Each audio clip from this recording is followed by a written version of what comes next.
ఈసారి వచ్చి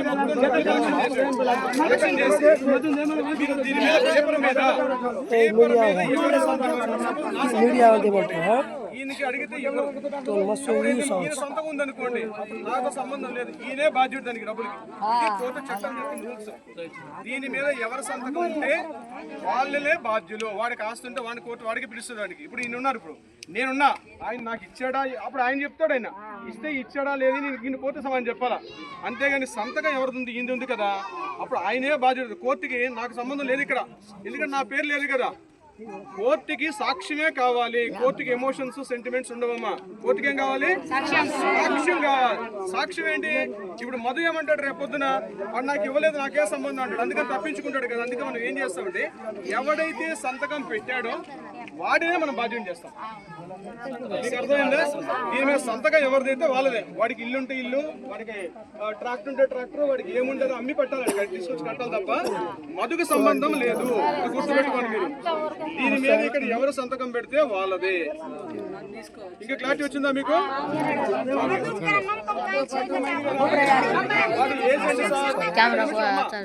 వాడి ఏజెంట్ కోర్టు మీద ఎవడైతే సంతకం పెడతాడో కోర్టుకు వాడే అంతే తప్ప వాడు మధుకిచ్చాడో రేవంత్ రెడ్డికి ఇచ్చాడో నాకు ఇచ్చాడో మీకేం తెలుసమ్మా? కాబట్టి మనకు సంబంధం లేదు. మీ ఇంటి నుంచి డబ్బులు తీసుకెళ్ళేటప్పుడు అలా నా వ్యక్తి తీసుకెళ్ళాడు కాబట్టి మనం కేసు వాళ్ళ మీద పెడతాం.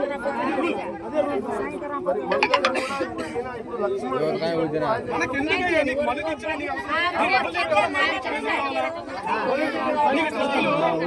ఒక నిమిషం కావాల్సింది నేను డబ్బులు మధుకి ఇచ్చేసి అంటాడు, మధు ఏమంటాడు నాకు ఇవ్వలేదు అంటాడు. వీళ్ళిద్దరు వెళుతూ నీ డబ్బులు మునిగిపోతాయి. మధు సంతకం ఉంటే మధు, ఇంకొకటి సంతకం ఉంటే వాడే.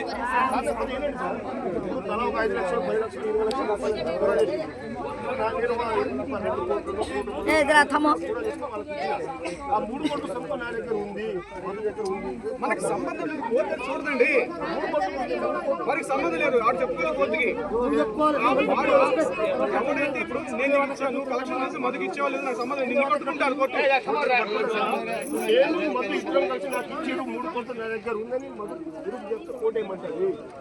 అది తర్వాత సంగతి మనకెందుకు? ప్రూఫ్ ఎందుకు? డబ్బులు కావాలి, ప్రూఫ్లు కావాలా?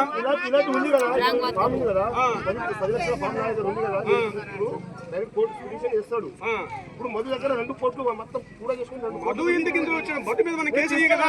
మధు నేను తీసుకెళ్ళిన నిజంగా 2 కోట్లు వాడు చూసుకోవాలి. మనకెందుకు? వాడు ఇచ్చుకున్నాడో కూడా మనకెందుకు? నీకు డబ్బుల సంగతి మాట, వాడి వరుస నీకెందుకు?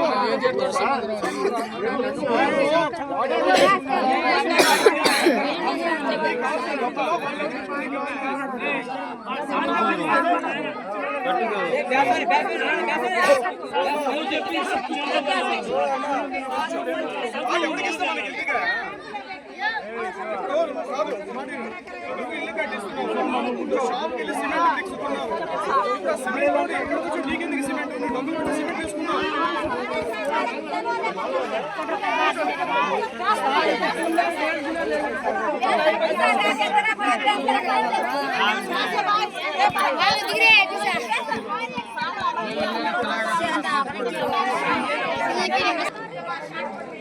క్యాష్ ఇచ్చారు, చెక్ ఇచ్చారా? క్యాష్ ఇచ్చారు. మనకి ఆధారం ఉందా? వాడు ఏమైనా సంతకం పెట్టుకోండి ఇచ్చినట్టుగా.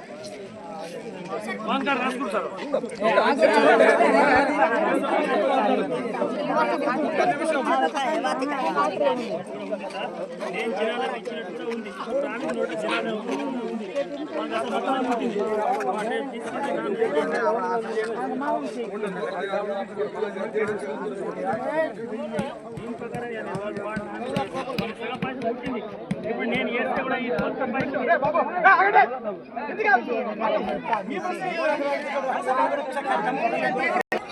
అయితే ఆయన ఏం చేశాడు? 4 కోట్ల రూపాయలు ఇచ్చాడు. ఇచ్చినట్టుగా ఏమైనా ఆధారం ఉందా? నీకు ఇచ్చినట్టుగా ఏముంది ఆధారం? ఏం ఆధారం ఉంది? ఏం ఎవిడెన్స్ ఉంది ఇచ్చినట్టుగా?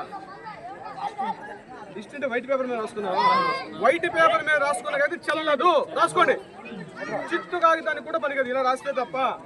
మీరు వైట్ పేపర్ మీద తెల్ల కాగితం మీద రాసుకొని ఇలా స్టాంపు లేదనుకోండి, ఆ పేపర్ చెల్లదు. ఒకవేళ మీరు డబ్బులు తీసుకున్నా సరే, ఇది లీగల్ రూల్. అరే రామ నన్ను ఎందుకే ఇస్తున్నావు? ఇంత స్పష్టం చెప్తే మళ్ళీ చెప్తున్నావు. ఎల్ల కాగితం మీద రాసుకున్నది వినండమ్మా, వైట్ పేపర్ మీద రాసుకొని రెవెన్యూ స్టాంప్ పెడితే మళ్ళీ చెల్లుతుంది.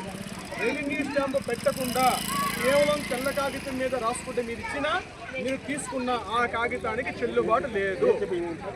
ఇప్పుడు చెప్పండి.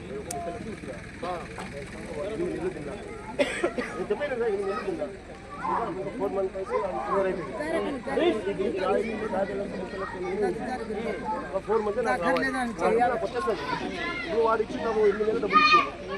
4 మంత్కి 30 లక్షలు.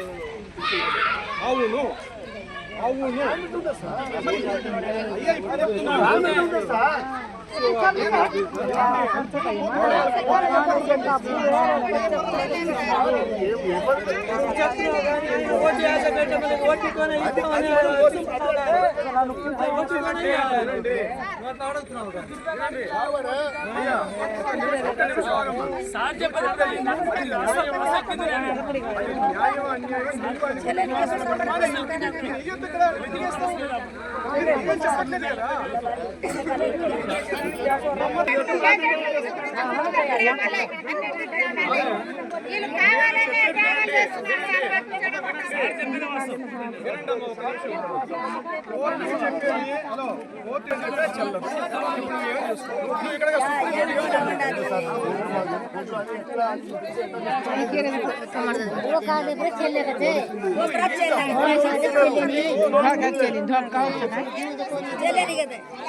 నాకు వచ్చినది ఆయనకి ఇచ్చినాం. ఇప్పుడే అంటారు ఆయనకు నమ్మి ఇయ్యలే, నేను నమ్మి ఇచ్చినాం.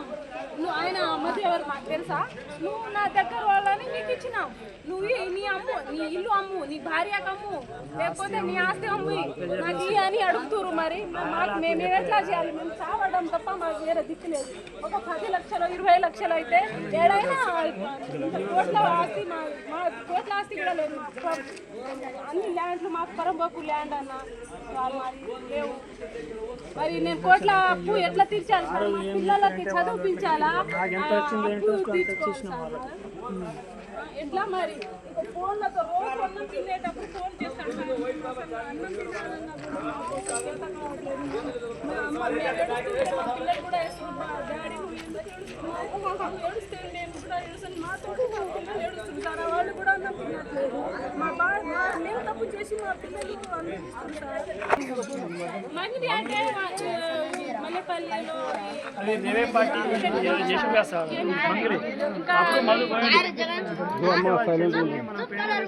బాబాయ్ అని చెప్పిండు. మంగళి వాళ్ళు ఎవరో ఈ టైంకి వచ్చి మధువులు ఇంటికాడ వచ్చినా మల్లెపల్లి గోకులందన అని ఆఫీస్ ఓపెన్ చేసినాక ఆయన తమ్ముడు వచ్చి మంగళి ఎవరు తమ్ముడు దీంట్లో పాత్ర ఉందో రిలేషన్ ఉన్నారన్నారు సార్. ఈయనకు వచ్చి మంగళికి ఇచ్చిండో ఇంకా ఎవరికి వచ్చిండో ఏమో మాకేం తెలుసు సార్. మేము పల్లెటూరులో అవి హైదరాబాద్ లో ఎవరెవరికి నేనున్నాను బాబాయ్, నేను తింటా, నా మీద నమ్మకం లేదా అని అంటుండు సార్. నాకు నువ్వు నీకు నమ్మి ఇచ్చినావు. ఏమైనా గట్టిగా ఉంటే చెప్పు మధు, ఎన్ని పైసలు అంటే బాబాయ్ నీకెందుకు మల్లెపల్లిలో ఏం ఉంది, మనకు జైరాబాద్లో ఏం ఉంది, కోకపేటలో ఉన్నాడు క్లబ్ ఉంది చెప్పిండు సార్, ఎన్నో ఎకరాల భూమి తీసుకున్నాం. ఇంకా మా ఇంట్లో చాలా మంది మధు నువ్వు ఏం చేస్తున్నావు, నువ్వు ఎదిగినావు కదా.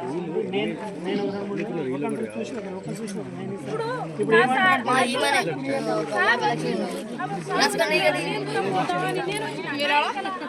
ఇప్పుడు ఆయన అట్లా వచ్చిండు సార్. అయితే అట్లా ఇప్పుడు అట్లా అంటాడు మళ్ళీ పట్టుకుంటున్నాడు. ఇప్పుడు మాకు లీడర్ ఇచ్చేయండి, మన హాయిగా చనిపోతాం. అది కన్నా మాకు పరిస్థితి న్యాయం చేసేవాళ్ళు ఎవరు? షీడి ఆఫీస్ పోయితే ఆ సార్లు కూడా పట్టించుకోరు, అసలు పోలీస్ స్టేషన్ పట్టుకోరు, ఎవరు పట్టించుకోరు. మరి ఎవరు? వాళ్ళేమో అక్కడ పోయి ఆ మధ్య ఏమో జైల్లో కూర్చుంటారు, ఈ తండ్రాలు మాకు పట్టుకుంటున్నారు. మరి మేము ఎట్లా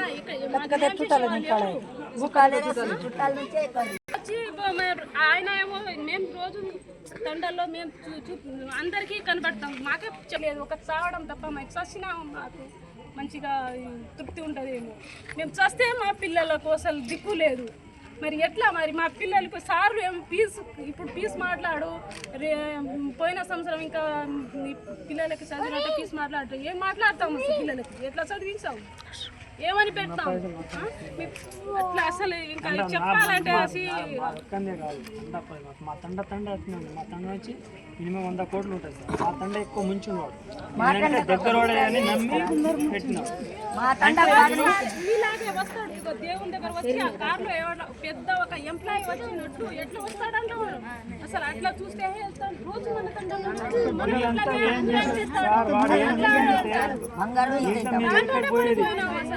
ఈ 100 మందితో రిస్క్ అవసరం లేదని వాడు ఏం చేసిందంటే అలాంటి కొటేషన్ దగ్గర దేవుడు నలుగురు వాళ్ళకి ఇచ్చేసి అంటే మేము ఒక 10 లక్షల సంతకాలు వాళ్ళగా చిన్నది. ఇప్పుడు నార్మల్గా నేను 10 లక్షలు తీసుకొని ఆయన కాడికి పోయినా తీసుకోడు. అంటే ఏం చేస్తారంటే నువ్వు అట్లా తీసుకో, అట్లా ఇస్తే నాకు ఇవ్వకండి, మీ టన్నుల కోటేషన్ కదా బాబాయ్కి ఇచ్చేస్తే ఆయనకు అయితే నేను ఇచ్చేస్తాను. అంటే నీకు ₹1 సేఫ్ అవుతుంది. ఇక మీకు అట్లా ఉంటుంది. ఇక నువ్వు 10 లక్షలు ఇస్తే నీకు అట్లా ఏం చేసిన ఒక 10-15 మంది అక్కడ వాళ్ళ కాడ ఎక్కింది. కనమంతా మేమేం చేసినాం, అట్టే ఉండేమని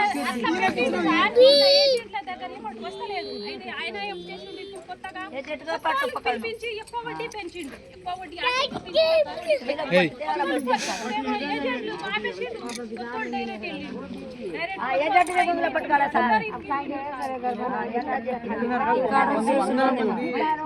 వందల మంది గ్రామస్తులు